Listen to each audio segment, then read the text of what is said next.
हरे कृष्णा कृष्णा कृष्णा हरे हरे, हरे राम राम हरे हरे। तो आप सभी का भक्ति रसामृत सिंधु ग्रंथ के अध्ययन में स्वागत है। हम लोग भक्ति रसामृत सिंधु आ, के ऊपर summary study by his divine grace Srila Prabhupada उनके इंट्रोडक्शन को पढ़ रहे थे। तो उसी चर्चा को आगे बढ़ाएंगे। सुशील रूप गोस्वामी शुद्ध भक्त का डेफिनेशन देते हैं का व्याख्या करते हैं शुद्ध भक्त कौन है। The definition of a pure devotee as given by Srila Rupa Goswami in Bhakti Rasamrita Sindhu can be summarized thus. His service is favorable and is always in relation to Krishna. ये दो बहुत महत्वपूर्ण अंग हैं, शुद्ध भक्ति और शुद्ध भक्त की। कि उनकी जो सेवाएं होती हैं वो कृष्ण के अनुकूल होती हैं, यानी कृष्ण को प्रसन्न करने के लिए सेवा की जाती है, अपने को प्रसन्न करने के लिए नहीं। और साथ ही साथ में वो कृष्ण से संबंधित होते हैं। So, in order to keep the purity of such Krishna conscious activities, one must be freed from all material desires and philosophical speculation. इस प्रकार की कृष्ण भावना अमृत कार्यों में शुद्धता को मेंटेन करने के लिए, बनाए रखने के लिए जरूरत है कि व्यक्ति पूर्ण रूप से सभी समस्त भौतिक इच्छाओं से मुक्त हो और ज्ञान की जो इच्छाएं, यानी ज्ञान मतलब ये जो आर्गुमेंट होता है, तर्क वितर्क बेस्ड ऑन शास्त्र, स्क्रिप्चरल आर्गुमेंट, स्पेकुलेशन। स्पेकुलेशन का मतलब होता है फिलोसफिकल स्पेकुलेशन, यानी जीवन में क्या करना चाहिए, भगवान की भक्ति, भगवान को पूर्ण रूप से समर्पण करना चाहिए, नहीं करना चाहिए, इसके अलग अलग रीजन, अलग अलग जो पथ है, चाहे पुण्य धर्म शास्त्र से संबंधित या बिना शास्त्र वाले भी, उसको सामने रख करके और इस प्रकार से स्पेकुलेट करना परम सत्य के बारे में, कृष्ण भक्ति के बारे में भी। ये फिलोसफिकल स्पेकुलेशन के एक एस्पेक्ट है। ये तो हमने भक्तों के संदर्भ में बताया कई बार, पूर्ण रूप से समर्पण करने के अलग अलग क्या क्या रीजंस हो जाते हैं। और इन जनरल फिलोसफिकल स्पेकुलेशन में कि कृष्ण परम भगवान हैं, इस बात को न स्वीकार करना और अनेकों प्रकार के अलग अलग प्रकार के बहुत आध्यात्मिक विचारधाराओं को प्रस्तुत करना, ये सब फिलोसफिकल स्पेकुलेशन में आता है। तो ऐसा ऐसा डिस्कशन या ऐसा अध्ययन या ऐसा तर्क वितर्क जिसके माध्यम से कृष्ण परम भगवान हैं और कृष्ण का शुद्ध भक्ति करना चाहिए, कृष्ण को ही पूर्ण समर्पण करना चाहिए, इस इस निष्कर्ष तक कोई नहीं पहुंचता है या इस निष्कर्ष के अलावा कहीं जगह कुछ चर्चाएं करते हैं, तो वो सब फिलोसफिकल स्पेकुलेशन का। वहीं दूसरी ओर ऐसे डिस्कशंस, ऐसे श्रवणम कीर्तनम, ऐसे प्रवचन या ऐसा अध्ययन वैदिक शास्त्रों का, विशेष रूप से भागवत इत्यादि का, या ऐसा तर्क वितर्क जिसके माध्यम से कृष्ण परम भगवान है और कृष्ण को ही एकमात्र पूर्ण रूप से समर्पण करना चाहिए, यही जीवन का एकमात्र लक्ष्य है। इस निष्कर्ष को स्थापित किया जाता है जिस प्रकार के डिस्कशन, तर्क वितर्क, अध्ययन, प्रवचन के माध्यम से, तो वो फिलोसफिकल स्पेकुलेशन नहीं कहलाता है, वो जो है शुद्ध भक्ति का कार्य कहलाता है। ये बहुत महत्वपूर्ण है। कई बार कुछ भक्त लोग कंफ्यूज हो जाते हैं कि इस श्लोक में जो आया है ये एक्चुअली में वो श्लोक है, अन्याभिलाषिता शून्यम ज्ञान कर्मादि अनावृतम। ज्ञान और कर्म से अनावृतम हो जाना, मुक्त हो जाना, अनावृत हो जाना। तो इसका मतलब कुछ भक्त लोग कई बार ये समझते हैं कि किसी भी प्रकार के कार्य को मत करो, है ना, भौतिक कार्य नहीं। ये क्या है, प्रचार, क्योंकि प्रचार कार्य जैसे बहुत मैनेजमेंट करना होता है, ऑर्गेनाइज करना होता है ना, सिस्टम बनाने होते हैं, और है ना, तो इस प्रकार से तो कुछ लोग को लगता है ये सब कार्य जो है शुद्ध भक्ति में बाधक नहीं। ये जो अनावृतम, जिस प्रकार के कर्म, फ्रूटिव एक्टिविटीज को त्यागने के लिए बोला गया, एक्टिविटी को त्याग करने के लिए नहीं बोल रहे रूप वचन।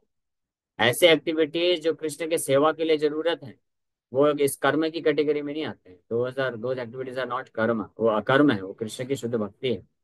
और इसी प्रकार से ज्ञान, तो ऐसा ज्ञान का अनुशीलन या ऐसा डिस्कशन या प्रवचन या अध्ययन वैदिक शास्त्रों का जो कृष्ण के भक्ति, शुद्ध भक्ति मार्ग में आगे बढ़ने के लिए प्रेरणा देता है, तो वो ज्ञान की कैटेगरी में नहीं, उसको ज्ञान नहीं बोलना, समझना चाहिए।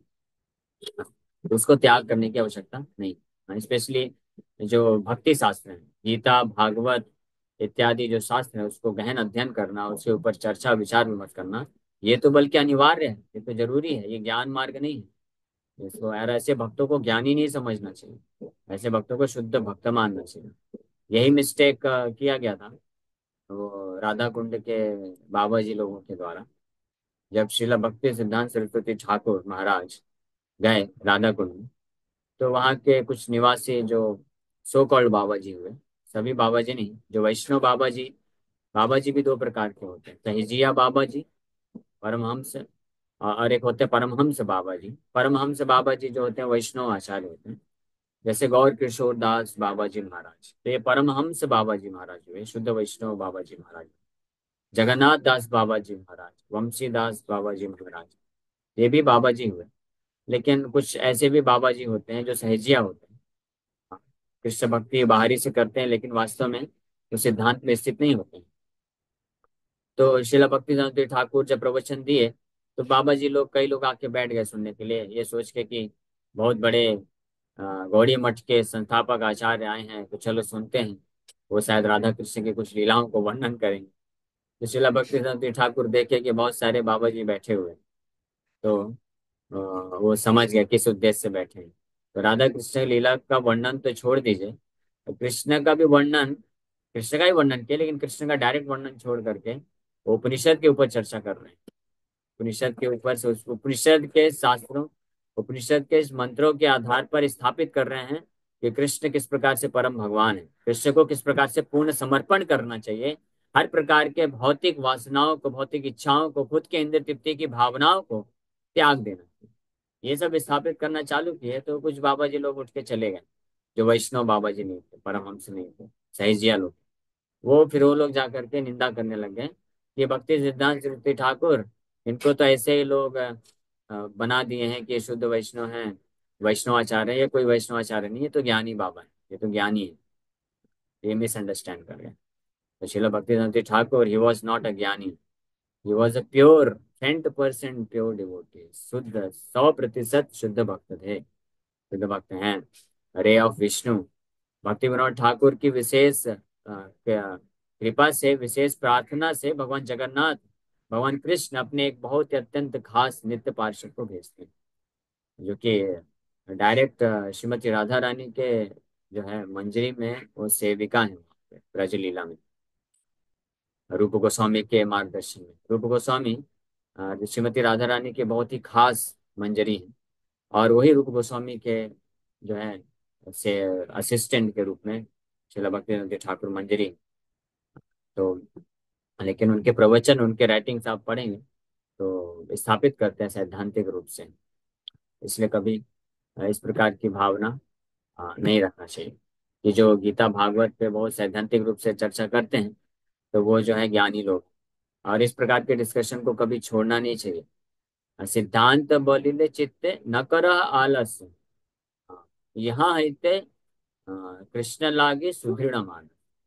सिद्धांत को समझने में, वर्णन करने में आलस नहीं करना, छोड़ दो कुछ नहीं करना, आलस नहीं करना चाहिए, क्योंकि ये सिद्धांत के बल पे ही जो है कृष्ण के चरण कमलों में सुदृढ़ मानस उत्पन्न हो जाए।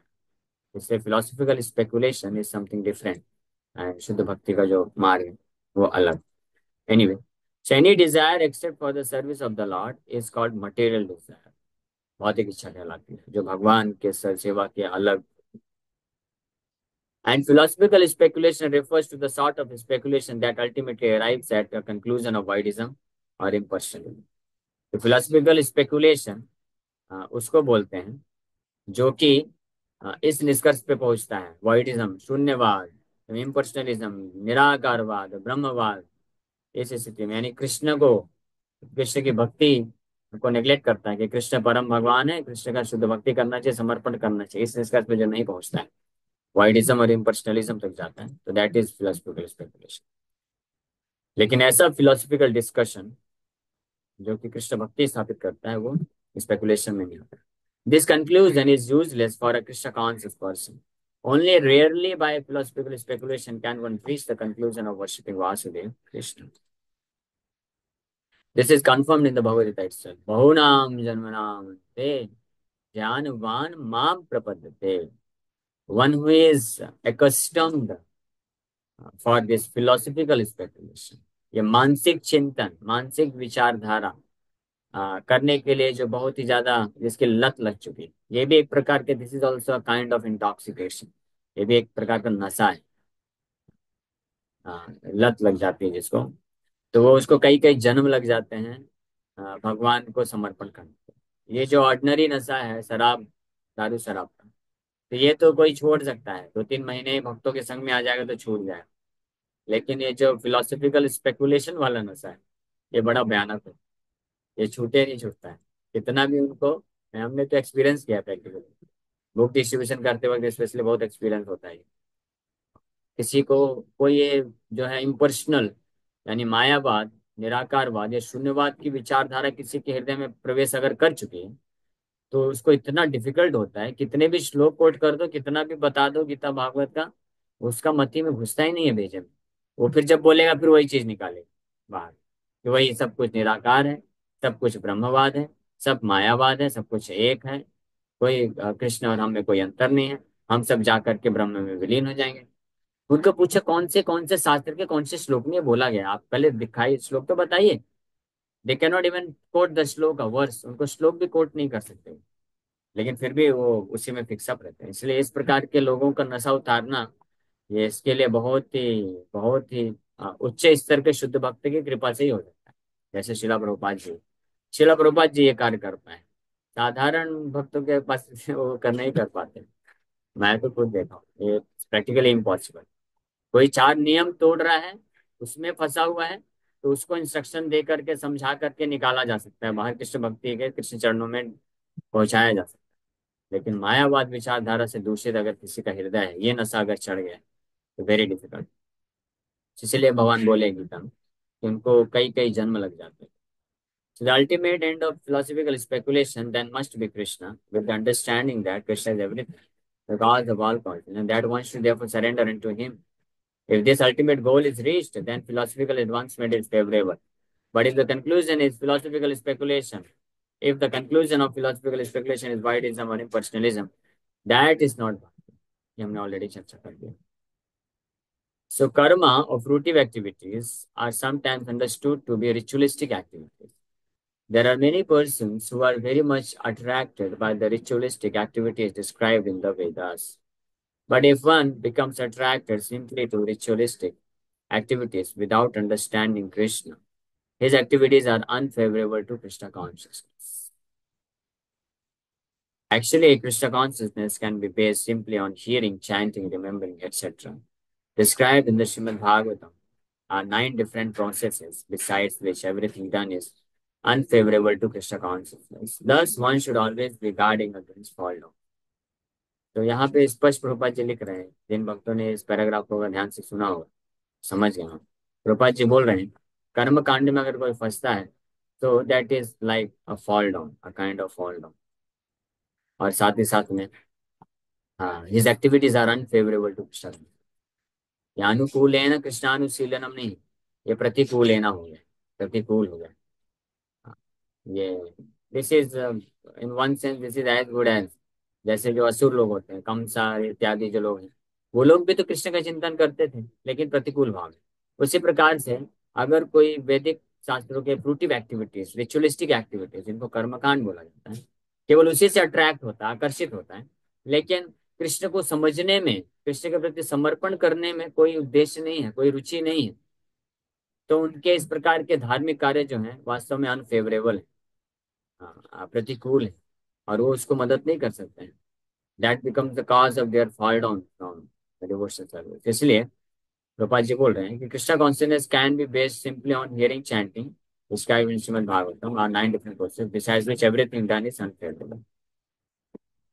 So one should always be guarding against fall down. इस प्रकार की चीजों से अपने आप को बचा कर रखना चाहिए, फंसना नहीं चाहिए। तो एक गृहस्थ भक्त को हो सकता है ये सब रिचुअलिस्टिक कार्य करने पड़ते हैं, बट उनको, जो भक्त नहीं है उनके जैसे इन रिचुअलिस्टिक कार्यों को नहीं करना चाहिए, कर्मकांडी कार्यों को जो भक्त नहीं उनके उनके मति के अनुसार नहीं करना चाहिए। कर्मकांडीय कार्यों को भी करते हुए कृष्ण का स्मरण करना चाहिए और कृष्ण को समर्पण करते रहना चाहिए। That is the proper method. ये हरिनाम चिंतामणि में भक्तिविनोद ठाकुर रिकमेंड करते हैं।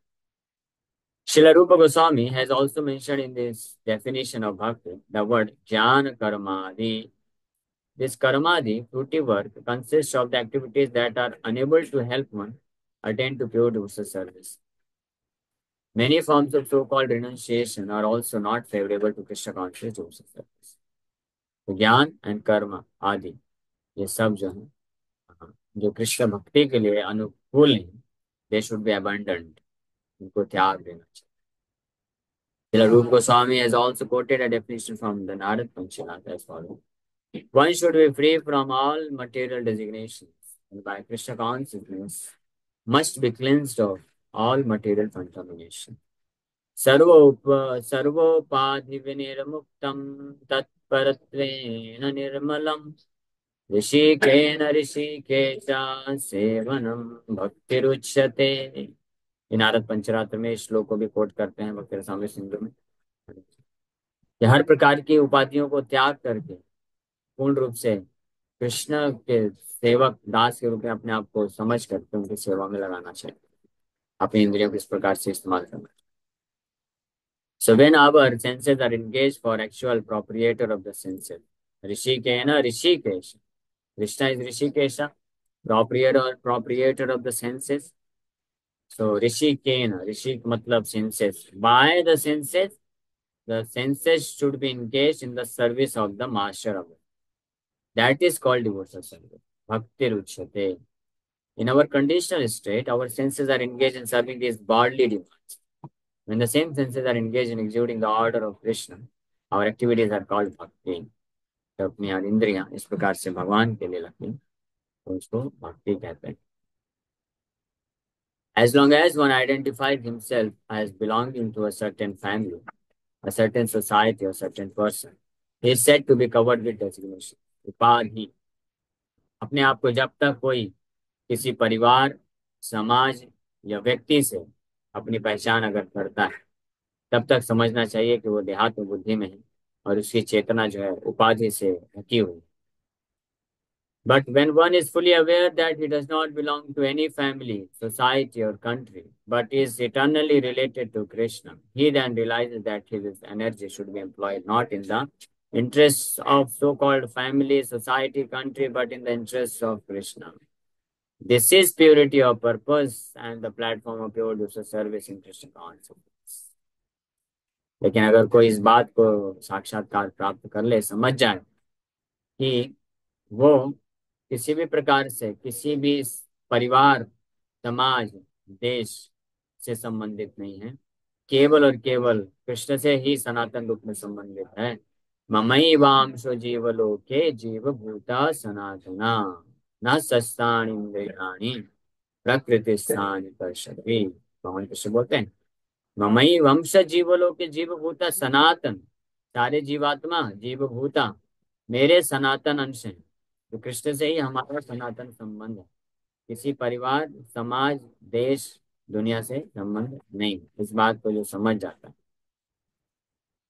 निवेद स्वरूप है कृष्ण नित्य, और ये समझ जब आ जाएगी तो अपना पूरा एनर्जी, टाइम, रिसोर्सेस, इंटेलिजेंस, सब कुछ इंस्टेड ऑफ इन्वेस्टिंग और engaging in this so called family, society, country, वो क्या करेगा? He will engage everything in the interest of Krishna, Krishna के लिए समर्पित करेगा। इसी को बोलते हैं प्योरिटी ऑफ पर्पस, शुद्ध भक्ति इसको बोलते हैं, अन्याभिलाषिता शून्यम। और यही है प्लेटफॉर्म ऑफ प्योर सर्विस, शुद्ध भक्ति का यही स्तर कहलाता है। Anyway, it's very difficult, not so easy, but at least we should know, पता तो होना चाहिए कम से कम। पता रहेगा तो धीरे धीरे प्रयास कर सकते हैं आगे बढ़ने का। Okay, thank you very much. Hare Krishna Krishna Krishna Hare Hare, Hare Ram Ram Ram. किसी वक्त का कोई प्रश्न तो पूछ सकते हैं। हरे कृष्ण। प्रभु जी, कर्म कांडे वो सेवा लगाना, ये कुछ समझ में नहीं आया। कर्म कांड का मतलब होता है कि आप कोई भी ऐसे धर्म का कार्य अगर भौतिक लाभ प्राप्त करने के लिए कर रहे हैं, और जो वास्तविक वैदिक शास्त्रों का धर्म का उद्देश्य है कृष्ण के प्रति सेवा या भक्ति को विकसित करना, इस बात को नेग्लेक्ट कर देते हैं, इस बात ये उद्देश्य जीवन नहीं रखते हैं, इस उद्देश्य के बिना करते हैं, इसको कर्मकांड बोला जाता है। और इस प्रकार के कर्मकांड से केवल जो है भौतिक पुण्य मिलता है और भौतिक ऐश्वर्य मिल जाएगा, लेकिन कृष्ण भक्ति से वो व्यक्ति जो है वंचित रह जाएगा। इसीलिए जो कृष्ण के प्रति शुद्ध भक्ति को प्राप्त करने की इच्छा रखते हैं, तो इस प्रकार के कर्मकांडीय विचारधारा को त्याग देना। जरूरी नहीं कि हर प्रकार के कर्मकांडीय कार्य को त्यागना पड़ेगा, क्योंकि अगर गृहस्थ भक्त होते हैं कुछ ना कुछ कर्मकांड करना पड़ता है, लेकिन मैंने बोला कर्मकांडी विचारधारा को त्याग दे। यानी जो भक्त, बिल्कुल। वो लोग जिस जिस उद्देश्य से, जिस मति को रखते हुए कर्मकांड करते हैं, उस मति से, उस उद्देश्य से भक्तों को नहीं करना चाहिए वो कार्य। कृष्ण को प्रसन्न करने के लिए, कृष्ण के प्रति भक्ति प्राप्त करने के उद्देश्य से ही करना चाहिए, अगर जहाँ पे जरूरत पड़ती है करने के लिए तो। अन्यथा बेस्ट है कि निरंतर कृष्ण का श्रवण कीर्तन में लगे रहना। That is the best form of all kinds of yoga कर्मसु कौशलम।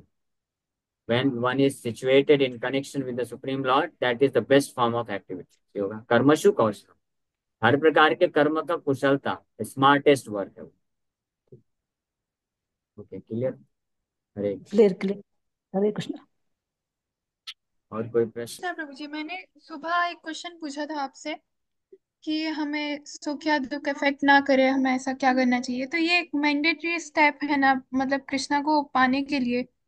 तो ये हमें आर्टिफिशियली कोशिश नहीं करनी चाहिए इसके लिए, वो ऑटोमेटिकली हो जाएगा। आर्टिफिशियली कोशिश नहीं करना चाहिए, बट हमको कृष्ण भक्ति में अगर कुछ बाधक बनते हैं तो उसको टॉलरेट करना चाहिए। जैसे मान लीजिए जीवन में दुख आता है, तो आर्टिफिशियली आप ये मत ट्राई करिए कि नहीं नहीं मेरे को कोई दुख नहीं। नहीं, ऐसा करने से कोई लाभ नहीं मिलेगा कि अंदर अंदर फ्रस्ट्रेट हो। लेकिन जो दुख आ रहे हैं तो ठीक है, मैं दुखी हूँ, मन डिस्टर्ब हो रहा है, just tolerate it for the sake of Krishna. Krishna भक्ति को प्राप्त करने के लिए ठीक है, मेरे को दुख लग रहा है, मैं इसको सहन कर लूंगा और कृष्ण का नाम जप करता रहूंगा।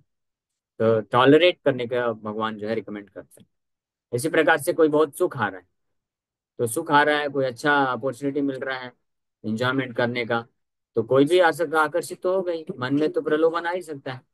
हाँ, तो इसलिए उसको भी टॉलरेट कर लेना चाहिए। ठीक है ठीक है, मन को अच्छा लग रहा है ना, मन ये सब प्राप्त करना चाहता है, लेकिन मुझे नहीं चाहिए, मन को चाहिए ना। But I am not this mind, मुझे केवल कृष्ण चाहिए। हेलो, तो प्रणाम गुरुजी। छोड़ देना चाहिए। और हेलो। हाँ हेलो। माता। प्रणाम गुरुजी। प्रणाम। जी गुरुजी, मैं आपसे कुछ पूछना चाहती हूँ। हाँ पूछिए। गुरुजी क्या है कि जैसे मतलब मैं भगवान की पूजा करती हूँ, अभी अभी मैंने शुरू किया है, जैसे माला जप करती हूँ। ओके। तो उसमें क्या होता है गुरुजी कि मेरा जो मन है वो उस चीज से विमुख होने लगता है। अच्छा, ओके ओके। तो मन को आप विमुख होने दीजिए, आप छोड़ दीजिए। आप ये समझिए, भगवत गीता में भगवान कृष्ण सबसे पहला हमको शिक्षा देते हैं कि हम ये शरीर नहीं है और मन भी शरीर का पार्ट है। तो हम ये भौतिक शरीर नहीं है, हम मन भी नहीं है।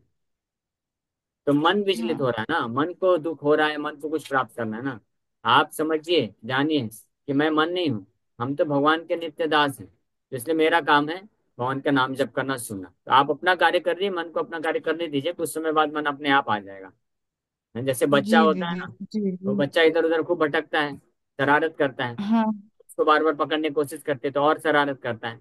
फिर कुछ समय बाद में अपने काम में व्यस्त हो जाती है, उसको छोड़ देती है, ठीक है तुमको जो करना है करो, और अपना काम करते करते आगे बढ़ती जाती है। तो बच्चा फिर देखता है अरे मेरे को अटेंशन नहीं मिल रहा है, तो सब कुछ छोड़ के फिर माँ के पीछे पीछे आने लग जाता है। तो मन भी बच्चे के हाँ। जैसे, मन को नेग्लेक्ट हम्म। करिए, ignore the mind, just focus on, focus करिए कि हाँ मुझे नाम जप करना है मुंह से और कान से सुनना है, बस ट्राई करते रहिए, मन के बारे में ज्यादा मत और सोचिए। गुरुजी एक चीज और मैं आपसे पूछना चाह रही थी हाँ बोलिए। कि जी गुरुजी, तिलक का क्या महत्व है? वैसे जो लोग तिलक लगाते हैं, जैसे कैसा तिलक उसका का महत्व थोड़ा। वैसे तो बहुत विस्तार से है, लेकिन समय कम है तो मैं सार में आपको बता देता हूँ। तिलक का वैसा ही जी महत्व है जैसे एक विवाहित पत्नी का महत्व है सिंदूर लगाना। ठीक है, जी। मेरे ख्याल से आप समझ गए होंगे। सिंदूर लगाने जी का अर्थ होता बिल्कुल। है कि हाँ मेरा पति है, हम जो है अनाथ नहीं है, हम स्वतंत्र नहीं है, हमारे रक्षक हैं, पालक हैं। उसी प्रकार से तिलक ये सूचित करता है, तिलक या कंठी माला है कि हम अनाथ नहीं है, सनाथ हैं, हमारे स्वामी है, कृष्ण हमारे स्वामी हैं। कृष्ण को हमको समर्पण करना है, हम उनको समर्पित किया। ठीक है। जी गुरु जी। हरे हरे कृष्ण।